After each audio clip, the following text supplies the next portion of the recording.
Hi friends, എല്ലാവർക്കും എൻ്റെ YouTube ചാനലിലേക്ക് സ്വാഗതം. എല്ലാവരുടെയും പഠിത്തം എവിടം വരെയായി? സെക്രട്ടേറിയറ്റ്, OA, ലാബ് അസിസ്റ്റൻ്റ് തുടങ്ങിയവയ്ക്ക് വേണ്ടി എല്ലാവരും നന്നായി പഠിക്കുന്നുണ്ടല്ലോ. സെക്രട്ടേറിയറ്റ് OAക്ക് വേണ്ടി പഠിക്കാൻ തുടങ്ങിയിട്ട് ഇന്ന് എനിക്ക് 7ാമത്തെ ദിവസമാണ്. ഇനി എൻ്റെ കയ്യിൽ കൃത്യം 82 ദിവസമാണ് കയ്യിലുള്ളത്.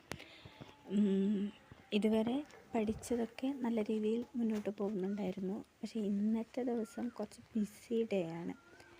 പ്രൊഡക്റ്റീവ് ഡേ ആവാൻ ഇന്ന് സാധ്യത കുറവാണ്. അൺപ്രൊഡക്റ്റീവ് ഡേ ആവാനാണ് സാധ്യത. കുറച്ച് അത്യാവശ്യം തിരക്കുകളിലേക്ക് മുഴുകിയിരിക്കുന്ന ഒരു ഡേ ആണിന്ന്. അതിരാവിലെ 7:30-8 മണി ടൈമാണ് നിങ്ങളിപ്പോൾ കാണുന്നത്. കുറച്ച് അല്ലറ ചില്ലറ സാധനങ്ങൾ വാങ്ങാൻ വേണ്ടി തന്നെയുള്ള ടൗണിലെ ഷോപ്പിലേക്ക് പോവുകയാണ് ഞാൻ. മഹാശിവരാത്രി കഴിഞ്ഞുള്ള നെക്സ്റ്റ് ഡേ ആണ് ഇന്ന്. അതുകൊണ്ട് തന്നെ വടക്കൻ കേരളത്തിൽ ഇന്ന് അമാവാസിയാണ്. കറുത്ത വാവ്. വാവ് എന്ന് പറയുന്നത് വടക്കൻ കേരളത്തിൽ ഒരു ചടങ്ങാണ്. വാവെടുക്കൽ എന്നൊക്കെ പറയും. അതിനായി കുറച്ച് സാധനങ്ങൾ, ചിക്കനും പച്ചക്കറിയും, ഒരു സദ്യ ഒരുക്കാനുള്ള കുറച്ച് സാധനങ്ങൾ വാങ്ങണം. അതിനു വേണ്ടിയിട്ടാണ് പോകുന്നത്. സദ്യ ഒരുക്കി കറിയും ചോറൊക്കെ കൂട്ടി ഉണ്ടയാക്കി കാക്കയ്ക്ക് കൊടുക്കുന്ന ആ ഒരു ചടങ്ങാണ് ഇന്ന്. അതിരാവിലെ ആയതുകൊണ്ട് തന്നെ ടൗണിൽ ബിസി അല്ലേയല്ല, ആൾക്കാർ നന്നേ കുറവാണ്. നല്ല ബിസിയുള്ള ഒരു ടൗണാണ്. ആൾക്കാർ നിറഞ്ഞ് തിങ്ങി നിൽക്കുന്ന ഒരു ടൗണ്.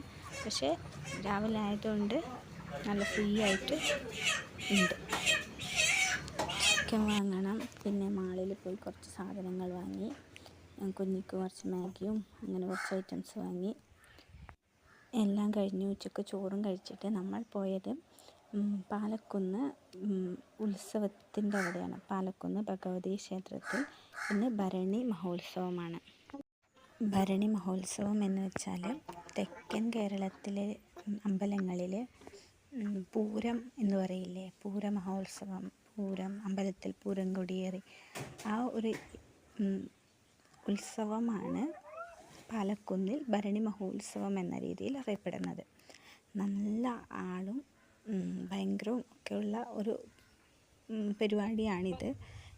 രാത്രിയാണ് അതിൻ്റെ വൈബ് നന്നായി അറിയാൻ പറ്റുക. പക്ഷേ രാത്രി ഞങ്ങൾ പോയില്ല, പകൽ പോയി തൊഴുത് വരികയാണ് ചെയ്തത്. രാത്രി പോയാൽ വലിയ ആൾക്കൂട്ടായിരിക്കും, അതിനിടയിൽ പോയാൽ ശരിയാവില്ല എന്ന് വെച്ചിട്ട് ഇപ്രാവശ്യം ഞങ്ങൾ രാത്രി പോകുന്നത് ഒഴിവാക്കിയിരിക്കുകയാണ്.